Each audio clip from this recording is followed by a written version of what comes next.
Hallo Deutschlerner! There are a ton of amazing German teachers out there. I had some fantastic ones in my classes when I was learning German, and I think I'm a decent one now thanks to those teachers.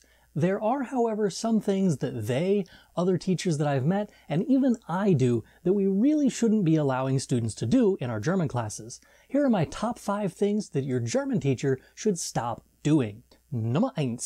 Calling the teacher Frau or Herr.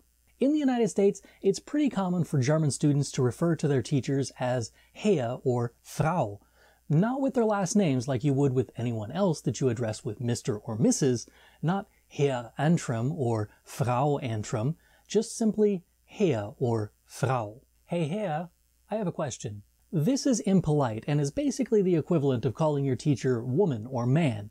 You should really be addressing the teacher with Herr or Frau and then their last name. But a ton of teachers, including me in the United States, allow their students to simply address them as Frau or Herr. This actually stems from convenience and the fact that the German teacher is the only one in school that the students call Herr or Frau so-and-so instead of Mr. and Mrs. so-and-so. The students want to get the teacher's attention so that they can ask a question, but those extra syllables of the last name are just too strenuous at times. We teachers get it, and we allow our students to form the bad habit of addressing people as Herr or Frau. But no German speaker would allow this unless they teach German to English native speakers.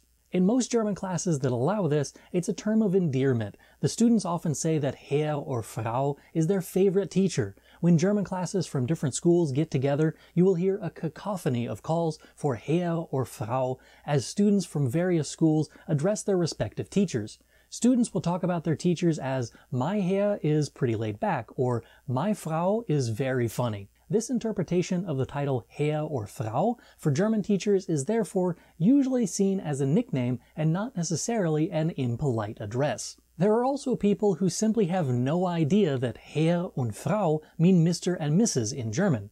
I get emails all of the time that are addressed to Herr Antrim, and that would be fine, but throughout the email they call me Herr instead of Levi or Herr Antrim or even Mr. Antrim. I just find these emails to be entertaining. If it's an email that merits a response, I gently correct the person so that they don't make the mistake again. Sometimes I'll just make sure that my signature block says something like Levi Antrim, aka Herr Antrim. To be fair, however, I have had parents every year since I started teaching that address me in emails as Mr. Lantrim. My school email address is my first initial, L for Levi, and my last name, Antrim, followed by our school district's URL. When they see the email as Lantrim, they assume that that's my last name and not just my first initial and my last name. The bottom line is, no one really knows how to address me in an email. Some people even just leave off the salutation in the email. Nummer 2. Using du with the teacher. As you are probably aware, there are 3 versions of you in German. There are 2 of them that are informal, du for singular and ihr for the plural. There's also one formal you, which is sie, and it's used for both singular and plural. If you want a full lesson about those 3 pronouns, I have a video linked in the description for that. The short version, teachers should be addressed as sie, and the students up until the 10th grade should be addressed from the teacher as du. In the 10th grade, some teachers will upgrade their students to sie, but the teacher usually still uses the first name when talking to them. Some students will request that the teacher stays with the du form, however, as they have known each other since like the 5th grade. This is generally how things work in Germany. In the US, however, a lot of German teachers will allow their students to use the du form when addressing the teacher. Hey Frau, was hast du am Wochenende gemacht? Honestly, this is just a situation where I pick my battles. Do I really want to push the issue of students addressing me with sie instead of du, or do I want to focus on the fact that they are speaking German to me? I choose not to care. My students use du with me all of the time in class. When studying at Humboldt University in Berlin for a summer course, on the first day of class, my professors told me that we should use the du form with them because this was Berlin and that's how things are done. So even some Germans are getting into this habit, but technically we shouldn't be. Nummer 3. Listening to music, even German music, while doing an in-class assignment or studying. Listening to music during an in-class assignment or studying is a distraction.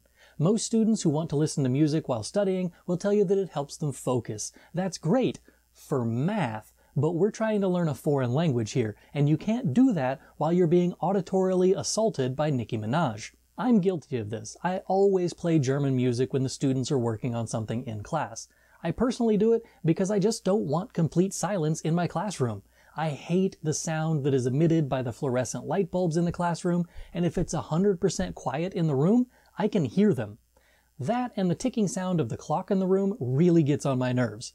If I have some background music, I get less angry, and let's be honest, a happy hair antrim is a better hair antrim. You won't like me when I'm angry. But seriously, you will retain the information better if you are concentrating on the work. This has been researched over and over again. No matter how many times students will tell you that they study better when they are listening to music, they are wrong. You may study longer, you might even feel better about the studying that you do. In the end, however, you won't retain as much information, which is the intent of the study session. Nummer 4. Good students translate for the slackers. One of the first things that we learn in German 1 is how to count. We learn the numbers up to 1,000 before the end of the first chapter. This covers every single page in the entire textbook. I expect you to know these things. Once the students have made it past that chapter, I no longer say numbers in English for anything. If you don't know the numbers, you should be forced to look up the numbers in the first chapter, where we learn them, or awkwardly wait while the person next to you finds the correct page, and then you just kind of look onto their page to find yours.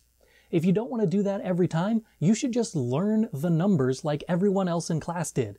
Instead, I have students every year who insist on translating numbers in class for the slackers who won't even bother to learn the German numbers. I have yelled at students for doing this in class. I say the page number in German and some kid yells out the English number. It drives me insane. If you want to help them, say the number again in German. Say the parts slowly for them. Instead of saying 25, say 5 und 20. Hold up fingers for the 5 and 20. There are ways that you can help your fellow students without taking away from their educational process. Nummer 5. I don't know. I don't know should never be an acceptable answer to a question in a foreign language class. The student should be allowed time to look up the answer to the question, but they should never be allowed to bypass the educational system by claiming ignorance.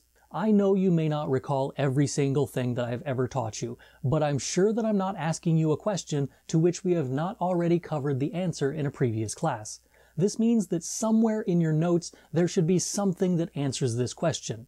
If it isn't in your notes, it should be in your textbook. If it isn't in either of those two places, you should have been paying more attention in class and taking better notes, because I know you know the answer, which is why I'm asking you the question. You don't know? Figure it out. I will usually ask secondary questions to help the student along. I will ask questions that help them to recall each of the parts of the answer so that they can put it together themselves. Oh, you don't remember how to say I like potatoes in German? Do you remember the word for I? Ich? That's correct. How about the verb to like? I don't know. It was one of the modal verbs from chapter 6. I don't know. There are 7 that we learned. Müssen means must or to have to. Dürfen means may or to be allowed to. Oh, right.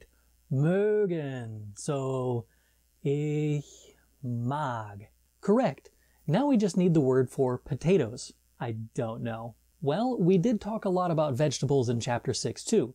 There are lots of them that were cognates, but this is not one of them. And it starts with a K. Krawatte. That's a tie. Kellner. That's a waiter. The word for potato pancakes is Kartoffelpuffer. Puffer. Does that start with a K? Kartoffel. Great, but that's the singular form. What's the plural? Kartoffele? How about ending with an N instead of an E? Kartoffeln. So what is the whole sentence? Ich mag Kartoffeln. Hurrah! That's it for my list of things that we German teachers allow in German classes, but shouldn't. What would you add to the list? What are the things that your German teacher does that you don't think that they should allow? Are you a German teacher that does these things? Will you reconsider your actions and change your ways? I personally have no intentions of changing what I do. I know some of the things that I do aren't perfect, but let's be honest. Do you want to be a perfect teacher, or do you want to be the one that is relatable, honest, caring, and genuine? Das ist alles für heute. Danke fürs Zuschauen. Bis zum nächsten Mal. Tschüss!